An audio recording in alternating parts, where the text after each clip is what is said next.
All right, here we go.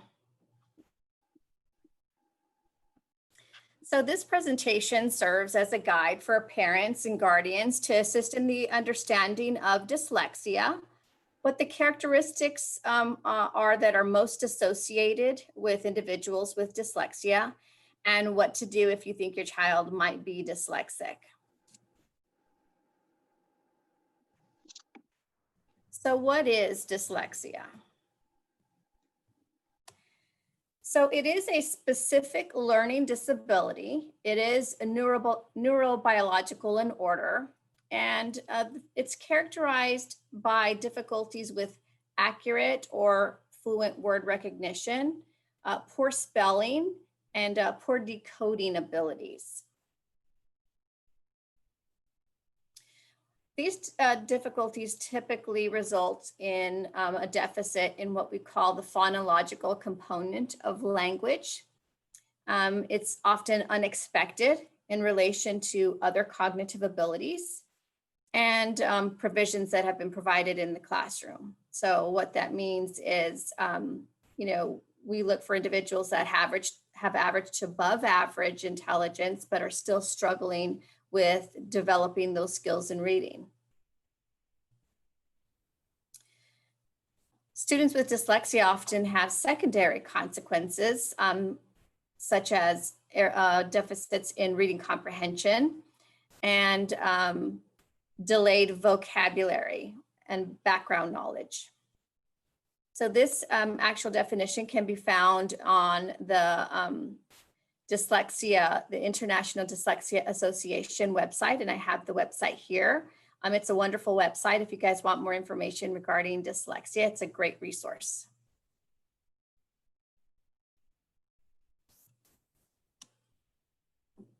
So this is also another definition coming from Region 20, which is our area educational support center. So it's, again, a language-based learning disability, and it refers to a cluster of symptoms which result in people having difficulties with specific language skills, particularly reading. And students with dyslexia often experience problems with spelling, writing, and pronouncing words.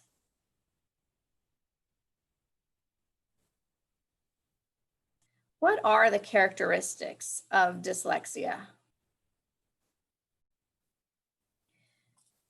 Well, the main characteristics that we look for when we are evaluating individuals to see if they are dyslexic, we look to see if they are having problems reading words in isolation.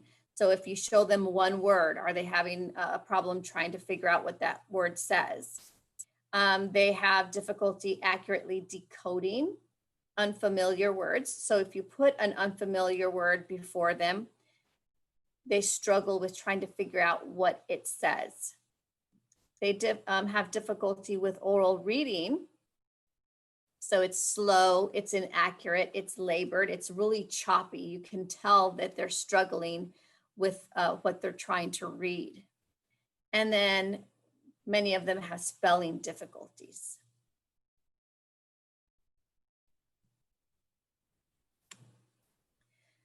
So these characteristics are most often associated with segmenting, blending, manipulating sounds in words. This is what we call the phonemic awareness part. So if you have a student that has the word cat, for example, they would have trouble trying to blend that word together and put all the sounds together so it sounds like one complete word together.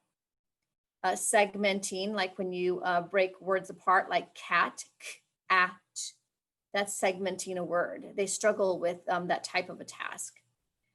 They struggle with learning the names of letters and their associated sounds. They also struggle with holding information about sounds and words in memory. So when you're trying to teach them sounds, they struggle with remembering that long enough to actually remember it and store it in memory. And then they have problems rapidly recalling the names of familiar objects, colors, or letters of the alphabet. So if I were to ask them, I'm going to give you 30 seconds to name as many colors as you can. they would struggle with being able to name, a few of the colors, and they have to work really hard at it. What are some of the common risk factors? Common risk factors of dyslexia. It depends on the age level and the grade level that we're looking at. If we're looking at students that are in preschool through third grade, what we start to look at is, does the student have a problem or a delay in learning to talk? Do they have a difficult time naming the letters? If you show them letters, do they have a difficult time naming the letters and learning the letters? Do they have a difficult time reading a single word? If you're flashing word cards at them, do they struggle to read those words? Are they having difficulty reading fluently? For example, when you're reading any type of a paragraph or a book or something in an article, you're able to read it fluidly without any problems. But a student with dyslexia is probably going to be reading a word at a time, or struggle to read what a word is and try to figure out what the word says. And that throws off the fluency of reading. Students in these grade levels have difficulty with spelling phonetically. So I used the word cat before. And if we ask them to spell cat, they might struggle with putting C-A-T, spelling it phonetically, the way that it actually sounds. And then students in these grade levels, some of the risk factors might be that they have difficulty with written expression. So they struggle with putting their thoughts and ideas down on paper. One, they struggle with the vocabulary. They might not have as big of a word bank. They may struggle because they get caught up on how to spell certain words. And so it interferes with fluidly writing their thoughts down on paper. So that's what we mean by having difficulty with written expression. If we're looking at students in 4th grade through 6th grade, everything that we listed before would apply, but we also start to look at students that have difficulty reading aloud. If you call on them to read aloud, they're hesitant. Maybe they avoid it. Maybe they decide it's a good time for a bathroom break. They have difficulty reading aloud, and so they'll want to avoid that as much as possible. They avoid reading, period, whether it's out loud or they have a reading assignment for one of their classes. It's so uncomfortable for them that they start to avoid reading altogether. Reliance on listening rather than reading for comprehension. So they do so much better with information that is given to them when somebody is talking to them, instead of them actually having to read that information. So we call that listening comprehension. If you were to read them a story and ask them questions, they'd be on point. They'd be able to answer all of the questions that you're asking them, because their listening comprehension is so much stronger than their actual reading ability. And as indicated before, they have acquisition of less vocabulary. They're not reading as much, so they're not learning as many words as somebody that doesn't have this disability.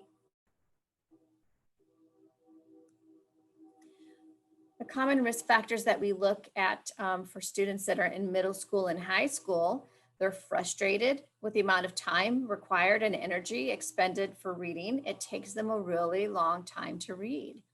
It takes them a really long time to do their homework assignments. They have difficulty, again, with written assignments. They avoid reading. They have difficulty with the volume of reading and written work. And they have difficulty learning a foreign language. So we look for these kinds of common risk factors, with all the way from our early childhood children all the way up through high school. And they may not show all of these characteristics or risk factors, but they may have, quite a few that are impacting their ability to both read and write. What should you know about dyslexia? This is really important. Students with dyslexia are not lazy. Students with dyslexia want to be successful. Choose kind words, be patient. Students with dyslexia need our love and support more than ever. They need to be nurtured, they need to be supported, and we need to provide a safe place for them to learn both at school and at home.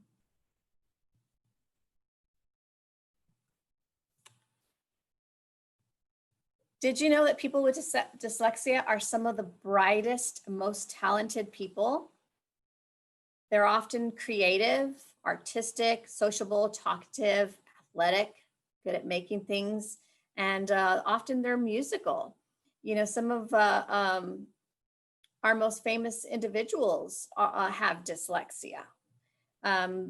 Jennifer Aniston from Friends has dyslexia. We have Richard Branson from Virgin. He's, you know, multimillionaire, possibly even a billionaire. He struggles with dyslexia and has a foundation that supports and puts out information regarding dyslexia. We have tons of individuals that are highly talented. So I go back to what I had mentioned earlier before. Students with the dyslexia or individuals with dyslexia have average to above average intelligence. So they're some of our brightest individuals.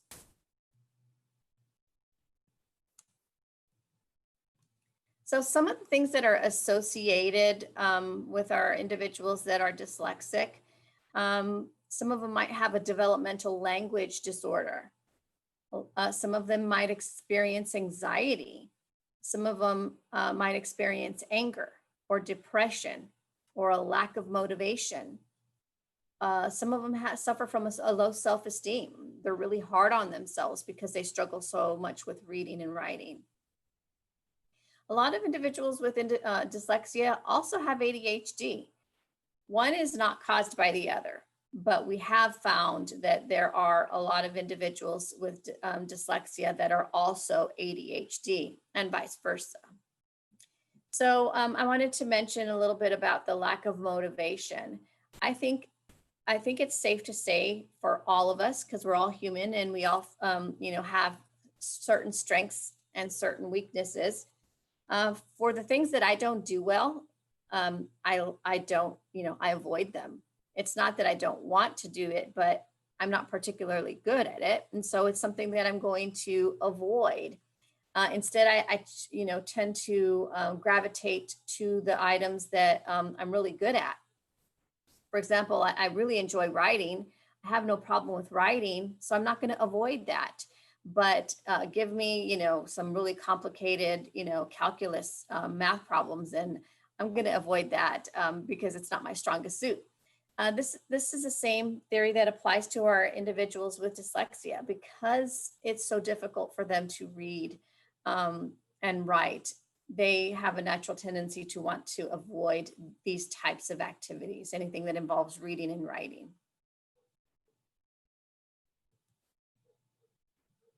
Some of the common problems that we see with students with dyslexia is they have problems learning words and names.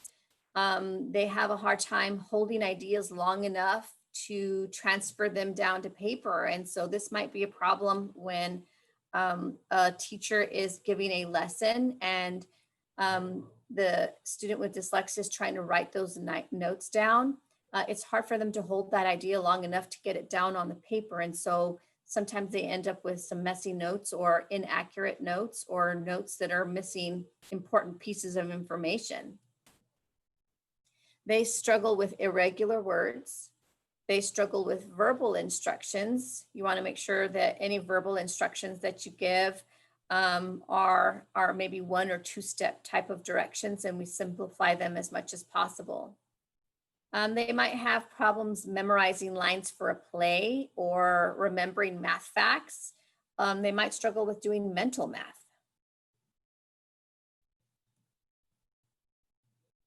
So what should you do if you suspect your child might be dyslexic?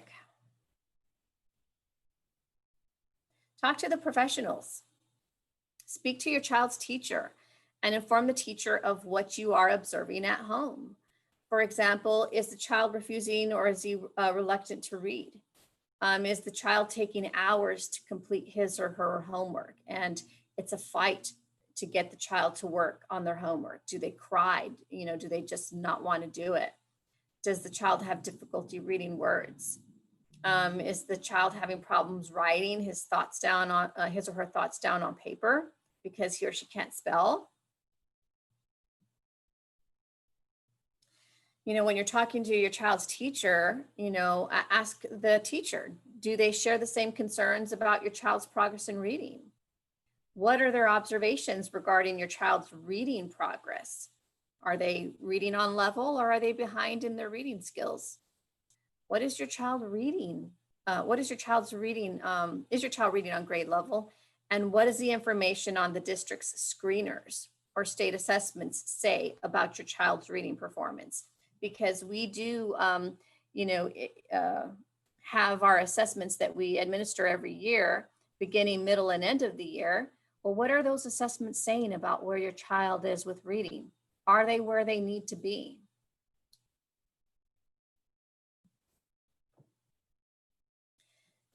You also want to ask your child's teachers. So if your child is struggling, what interventions will be provided for reading?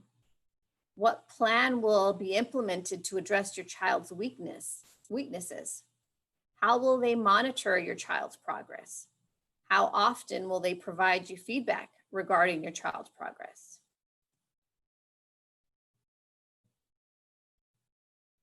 You can also reach out to the campus 504 dyslexia coordinator. It's usually a counselor or an assistant principal that serves in this particular role. Schedule a meeting with the campus 504 dyslexia coordinator. Share your concerns about your child's progress in reading. And know that you always have the right to request a referral for a dyslexia evaluation. If you feel that your child is dyslexic, you can at any time request a dyslexia evaluation. That is your right as a parent or guardian. So if you need more information, please call the 504 Dyslexia Department at 210-554-2570, and we'll be more than happy to assist you, answer any more questions that you have, or provide you any guidance that you may need. Thank you, Ms. Julie. I wasn't sure, Mr. Sherman, if you had a question about her presentation or any kind of comment. Please feel free to unmute yourself. I have no questions. I learned a lot because I'm suspicious my child may have some of those dyslexia tendencies. So we got the phone number and we will be calling. Wonderful. I'm glad that this could be of help, and we welcome that phone call, and I would love to have conversation with you. Thank you. Thank you, Ms. Julie. We're going Very welcome. Mr. Sherman with our next presenter, Ms. Allegra. Ms. Hess, since I left a conference, do you mind if I go ahead and cut out Mr. and Mrs. Sherman? If you don't have any questions for me, I'm going to excuse myself, but I do look forward to talking to you. Very well, thank you. Thank you. All right. Hi, Mr. Sherman. Thank you so much for joining us. Actually, you were at our session earlier. Yes, I was there as well. And so we're so excited that you're here, and I'm glad that you were able to know that we had a session this afternoon. So we're so happy. I'm so happy that you're with us. So today I want to present with you my presentation on visual supports. So my name is Allegra Montemayor, and I work for the Social, Emotional, and Academic Development and Restorative Practices Department. I am currently a program specialist for behavior support. So I basically oversee the district behavior implementation specialists, and they are assigned to campuses all throughout the district. So I basically support them. But in my previous career, I was a special education teacher for students who were considered moderate to severe disability, to severely disabled. So primarily the focus was on communication, building functional skills, and ultimately having them be as independent as possible. But I taught at the elementary stage, so there was a lot of supports that were provided early on to ensure that they're successful navigating through their academic school program. So this particular topic is very relevant to me in that perspective, because I am a former teacher in the class. I was a former teacher in the classroom showing these supports to the students. So I understand the relevance for this training for parents. So again, I do appreciate that you're here, and I hope that this information benefits you at whatever capacity. If you have a family member or a child or anyone in the family that could benefit from this information, and feel free to use a chat box and ask some questions. So this is my agenda at a glance. Because I will be going over different visual supports, there's only so much that I can provide because there's so much information. So I try to narrow it down to probably the 4 most relevant supports. And these are supports that are research-based, and we train our teachers to implement in their classrooms. So, but I will be talking about these supports and what it would look like in the home. So I will be talking about timers, schedules, a strategy that we call first then, and task analysis. And I will be going through those more in depth as I move forward. So first, timers. Timers, I know that we all use probably in every aspect of our lives, like with cooking, with baking. If we're doing a specific task or activity that we know we have a time limit, we have our phones that have timers, we have clocks, we have numerous items around our household that serve that function. But when it comes to our students and our children when they're at home, these timers are particularly important because they serve as visual countdowns. And it's just another form of a visual support. So in a sense, these timers help create that structure that we ultimately want our students to have or to maintain in the home setting, because that is the expectation for our students in the classroom. We hope that those skills are carried over at home. So timers are used and they're very popular in the classroom. So let's talk about what they could look like in the home. But first I want to talk about just some information about timers. So in general, and I'm talking about students with disabilities, and it could be students with autism, students with ADHD, but some children have a difficult time regulating themselves, and it could be regulating their behavior once they're completing a task or you give them a chore. And it's difficult, especially when they're in a setting that is not structured, that they need those kind of boundaries. So if they don't, it's very difficult to lose track of time. But I think that happens with any of us, right? I mean, so it's important to have that kind of structure, but timers facilitate that. In some aspects, some children need a more defined and or predictable structure. So again, with this kind of visual support, we're basically setting them up for success. So the timer can be like a motivator. So that if they know that they have a certain amount of time left, that could serve as a function, as a motivation for them to try to beat the clock, right? And for most children, I should say, they just respond better to having those boundaries. So they have a little bit more autonomy instead of having an adult constantly telling them what they need to do and how much time they have left in order to be successful. Some other benefits to timers is that ultimately, the bottom line is that we want our students to be successful and we want them to be as independent as possible. But in the home, we understand that that looks a little different. So if they're at the younger age, then we certainly want them to learn how to be as independent as possible. If it means playing with their siblings, reading a book, having, drawing, watching television. But also it encourages them, the timers, to complete any given task, especially if they know that they have to complete it within a certain amount of time. So tasks can be a preferred activity, or it can be a chore. It could be something that you have them do in the household. But also timers can be used when you are playing with your kids, or if you want to limit their screen time, for example, especially because they have so much access to technology. I think it's very relevant and appropriate to say, I'm giving you a certain amount of time to complete a task, or to have time with the iPad, for example, or the Nintendo Switch. So it also offers that, it also forms as that function. Oops.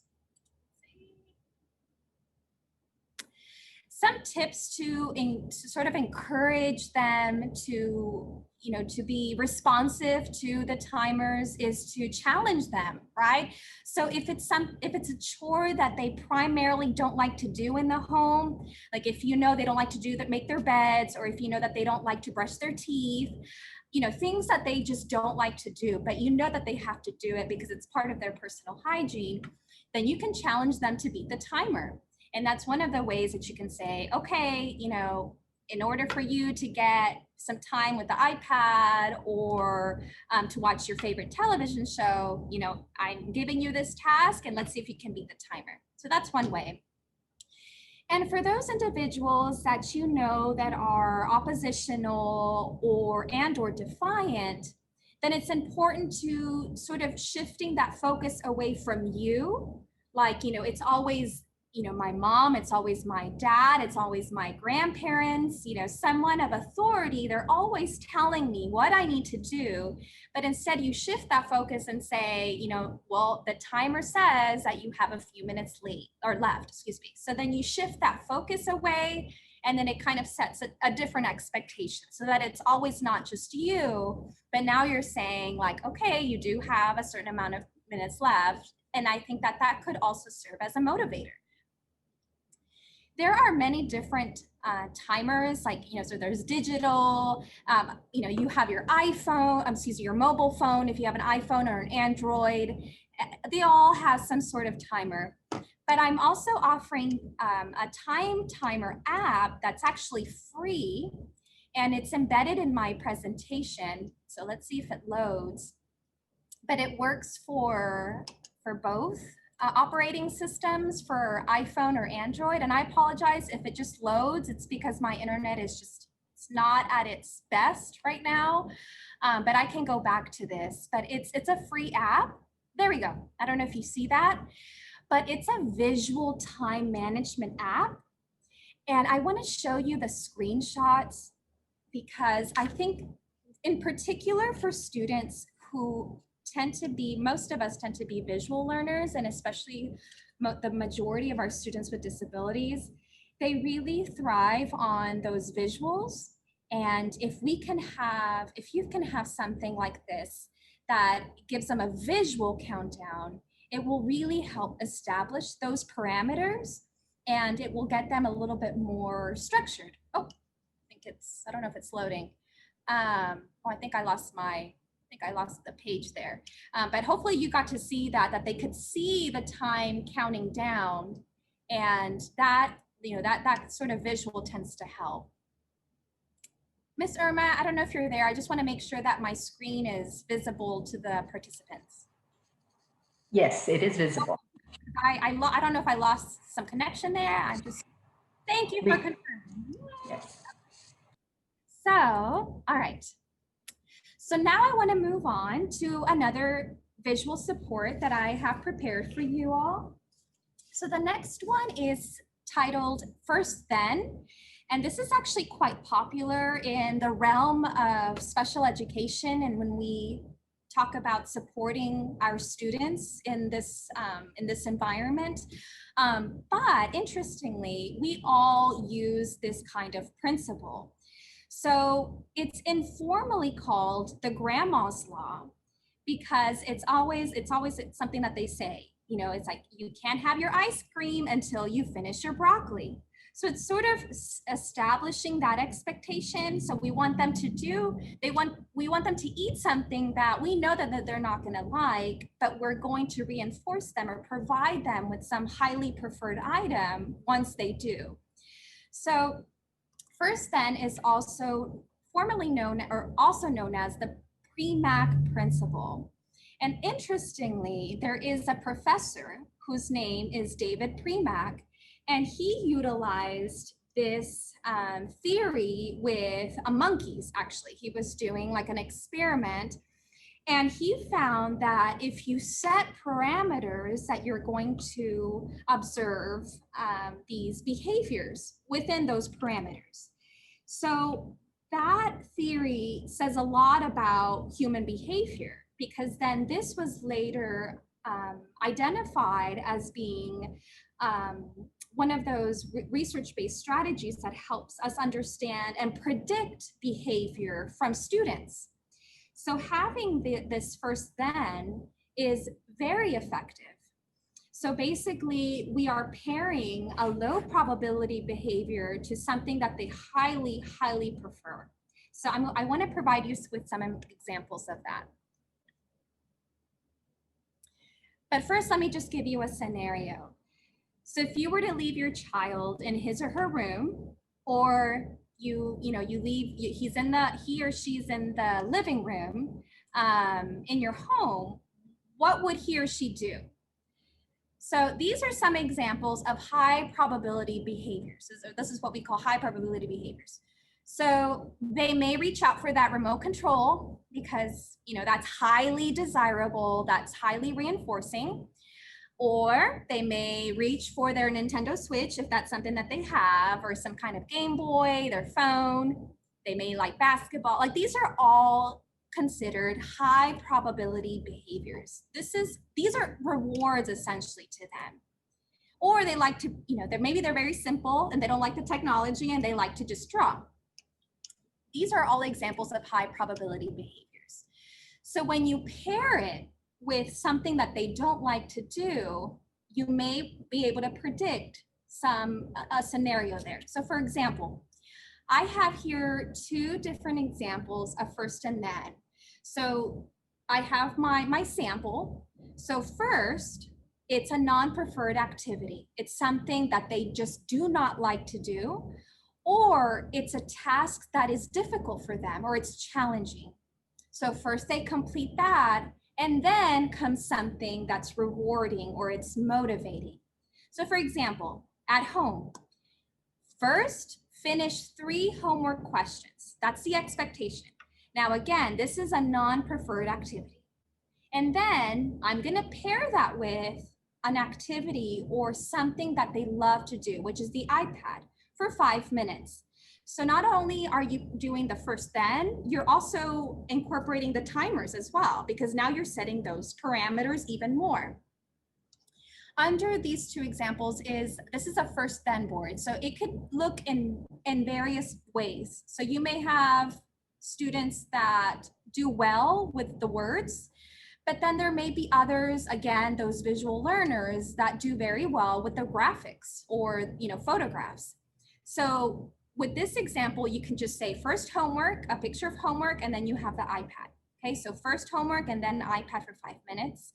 Another example of first then is having, first eat your lunch. And, if you want them, want to make sure that they drink their orange juice, make sure you drink the orange juice, and then you have time for the television. So those are some examples. And what I want to note here is in the home, it's understandable to say that there's just not that level of structure and routine that the students are used to in the classroom. That's understandable. But within the home environment, because there's access to the television, there's access to video games perhaps, or some other technological devices, there's ways that parents and families can navigate around that. So these kinds of visual supports, like the timers, can be incorporated within the home setting. So perhaps finding a spot in the home, whether it be the kitchen or here in the living room, maybe set aside or designate some wall space or a bulletin board and have these first then boards there, because then it sets that expectation and it establishes those routines already for the students at home or the individuals at home. So, for example, first make sure, it's make your bed, and then you have time for the iPad or, the television or whatever the case is.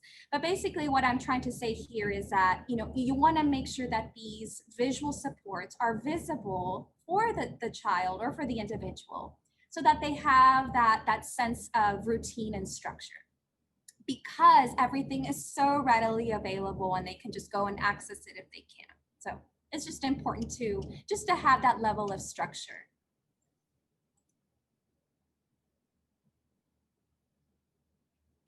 So some tips for implementing first then. So first of all, based off of the examples, it's really important that you keep your statements short and easy to understand. So basically the first your homework and then your iPad, just keeping it very, very simple. And especially for those students that just need it very concrete, that's okay too. The other very important tip is you want to make sure that you don't attach a punishment onto that statement. Remember, you want to make sure that they actually complete this task that's considered non-preferred, or it's a challenge. Like, for example, again, like the homework.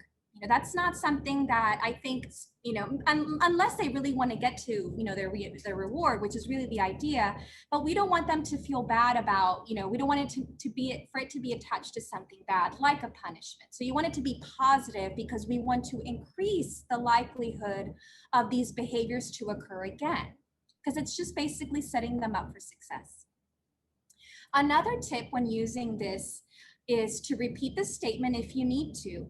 But if you do, make sure you use the same exact wording every time. So it almost becomes like embedded, right? I mean, so first you make sure you do your homework, and then you're able to do, whatever it is that their reward is. So just making sure that you're repeating it, but you're using the same exact wording. And also keep in mind, if your child needs help completing the task, again, this is a non-preferred activity like, homework or something that's challenging in the household, like it could be a chore, it's okay to help them.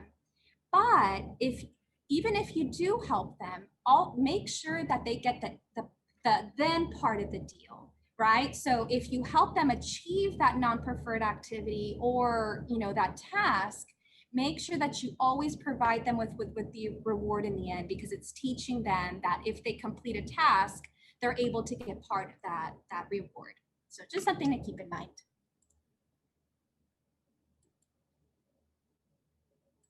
All right, make sure I'm doing okay on time. So schedules. So my next portion of the presentation are schedules and the importance of building routines and building those expectations within your day. So for me personally, I think, in this capacity, it's so important to always have like a calendar or a planner with me. I use my mobile phone, but even at home, I invested in a wall calendar because my husband and I are always doing very many different tasks during the week, and it just helps us keep, some level of organization, right?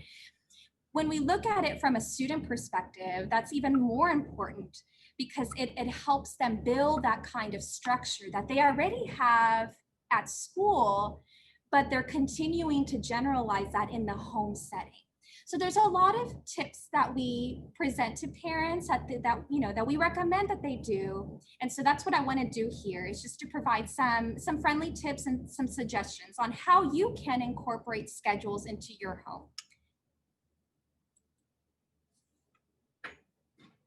So first, the importance of schedules. So again, not only does it help us understand, what is expected that day, but it helps create that level of structure that our students, especially our students with disabilities, really, truly need throughout the day.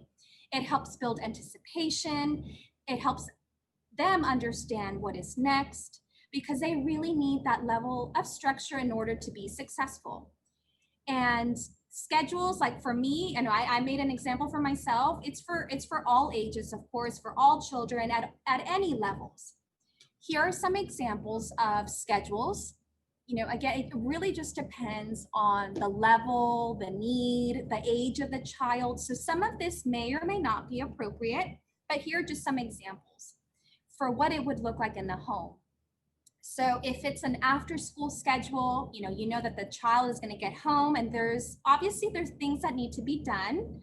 So it could be like, put backpack away, go wash your hands, time for a snack, go use the restroom, brush your teeth and go to bed, right? I mean, so then it's very concrete, it's very explicit.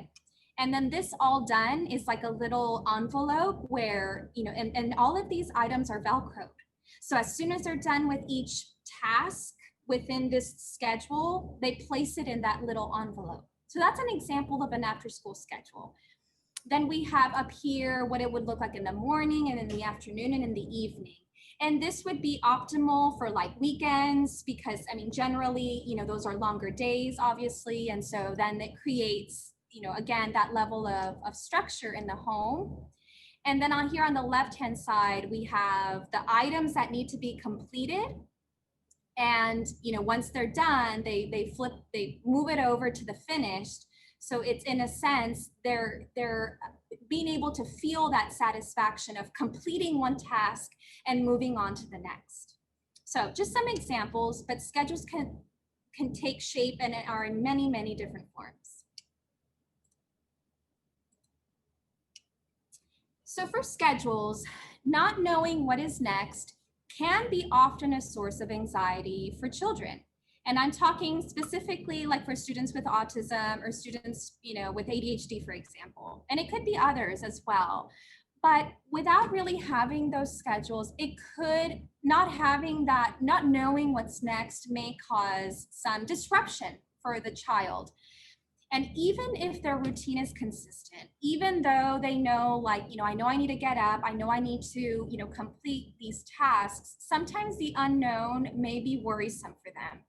So with schedules, they're easily understood. Like the examples I just showed you all, they're very simple, very concrete, they're visual, once again, because schedules are considered visual supports. And the child can easily look to see what to expect next. Again, I go back to me as an adult, I have my schedule, I can see it, I can see the whole week at a glance. That to me helps me map out my day, my week. And for children, it's the same way. I mean, not only do they need to worry about the school schedule, but there could be upcoming doctor's appointments. There could be upcoming field trips. There could be assemblies that you may be aware of that you can help, the child, anticipate those surprises essentially. Because again, even if their routine is consistent, there's always going to be surprises. And, and it's just important that it may be a little unsettling for them. So schedules just provide that consistency. And also schedules help establish those healthy habits, like knowing that they need to brush their teeth, knowing that they have to put their clothes away, that they have to make their beds, or, have them complete daily chores that you want them to complete around the home. Having those schedules, at one point, it becomes automatic and they no longer need so much of those visuals. It's already part of their routine. But at least having those schedules to begin with helps create that level of structure.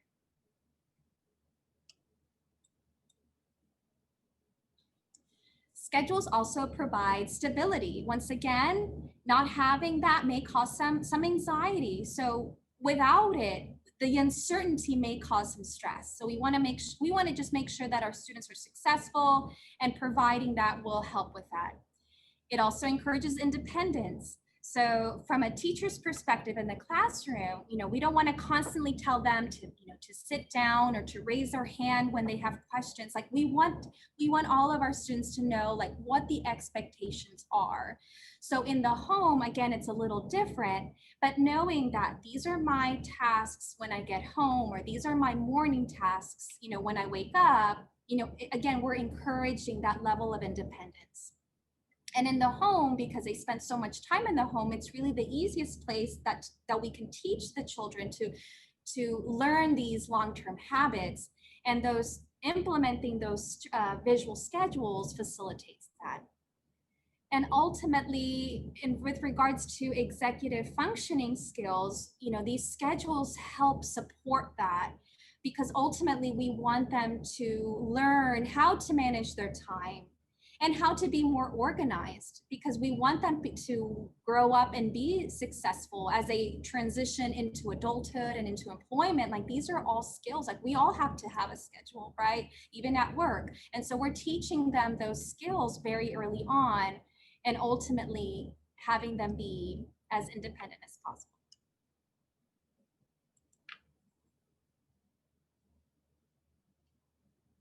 Just waiting for my slide to load here.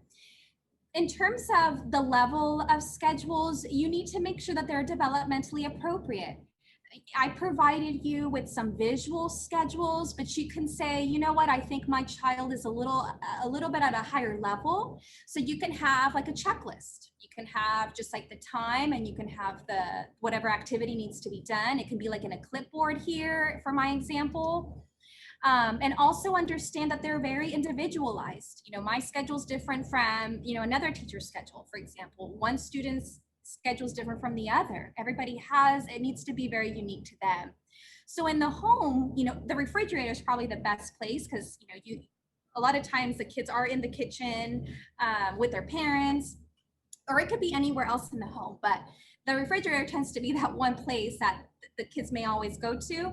So even just posting it there. So Sonia has her schedule and Javier has his schedule, right? And there's differences between macro and micro schedules. Like, you can have your calendar schedule on your bulletin board, but Sonia may have her weekly schedule, right? So there's differences between providing those bigger those monthly calendars versus micro, which is like weekly or daily kinds of schedules. And understand that those calendars could evolve depending on their needs and their skills, because eventually kids do develop and evolve. So we want to make sure that we're constantly updating those schedules as well, that we're best meeting their needs, their current needs, I should say. Okay, and lastly, I have task analysis. So this is the last visual support that I want to present to you.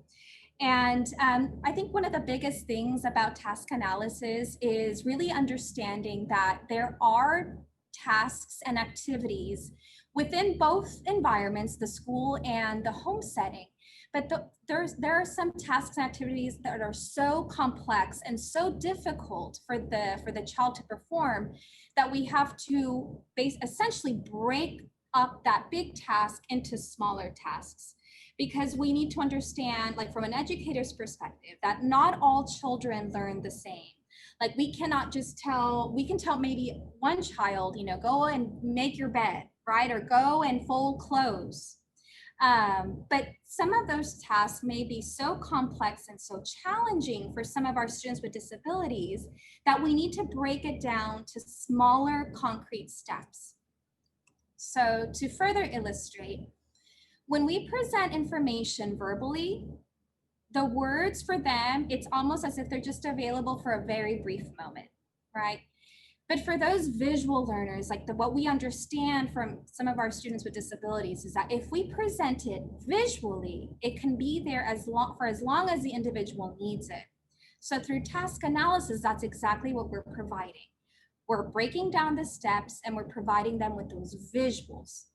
So to further illustrate, again, task analysis is used to break a very complex or big task into a sequence of smaller steps. Because we have to understand, for some individuals, even though this task may seem so simple to us because we're so used to, let's just say, brushing our teeth, right? We're so used to preparing a meal. I mean, everything is so automatic. But when you are from a perspective of a child with autism or a child with a disability, that may present so many challenges for them because there's so many different steps to specific tasks. So some of the skills that I'm talking about include, for the home setting, they include daily living skills, excuse me. So like brushing your teeth, going to the bathroom, bathing, making a meal, taking a shower, making your bed, or any other chores that happen within the realm of the home setting. So I'm going to show you some examples. So task analysis can be in a form of visual checklists, or just without the visuals and just simply the words. So some of the tasks can be, washing your hands. So when I was a teacher, I would just see them put their hands under the faucet, and then they would just, be done. But then it's like, no, there's a process. You have to put your hands under the water, make sure that you put soap, that you rub your hands. So as you can see, just washing your hands requires 6 different steps. So you're basically taking that activity, you're breaking it down, and you're making it more meaningful for them by doing so. So they're able to pick up those skills, and and eventually they don't need that task analysis anymore. And for others, especially if they're younger and you're working on the toilet training or bathroom, there's also a checklist. This is another form of task analysis. So once they're in the bathroom, having those steps laid out for them so that they know exactly what they need to do, and know that this is just not something that we say, okay, here you go, good luck. It's something that the adult has to be there to sort of facilitate that and provide reinforcement. Like, for example, in this picture, I'm assuming this is, the parent, and, they're providing them with hand over hand, like they're actually helping them wash their hands. And this is the highest level of prompting, because we're doing this hand over hand motion. But at some point, again, we want them to be as independent as possible. So with the task analysis, like, we're fading that level of support to where they no longer need us, right? So it just builds those independent skills.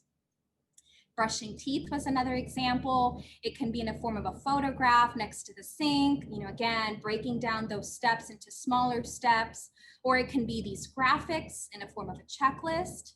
Because, again, all these things are so automatic for us, but for a child or an individual that's struggling with some of these tasks, so it's easier for them if they see it broken down this way. And let's just say we want them to be part of, helping you make a meal, obviously with some guidance and some monitoring, because we don't want them to have access to anything too sharp in the kitchen. But having those steps laid out, go to the kitchen, take the bread out, go to the fridge, take the ham out. So, so it's not just making sandwiches, but it's like, how to use the microwave, how to make yourself, how to pour yourself some orange juice on a cup. It just really depends on the type of skill. But through task analysis, that's the beauty of it, is that we just take a skill that we want them to complete, and we just break it down to smaller steps. So I showed you some visuals of what it would look from graphics, and then here's obviously a photograph. So in sum, I reviewed the following visual supports: timers, schedules, first then, and task analysis. Visual supports can help provide, like I'd mentioned, structure and routine. That's the level of support that we want to see in the classrooms and that the students learn in the classrooms. So we want them to, to generalize those skills in the home so that they continue to learn to have that level of structure. We want to encourage them independence, and through those visual supports, it helps facilitate that. It improves their understanding. So not only are they becoming more independent, they're also learning those other skills that come along with it, which is learning time management and being more organized. And of course, we want to avoid any stress or frustration. And so through visual supports, it helps support that as well. This is my email, amontemayor1@saisd.net. I would love to hear from you if you have any questions or need some samples. Thank you so much. Thank you, Ms.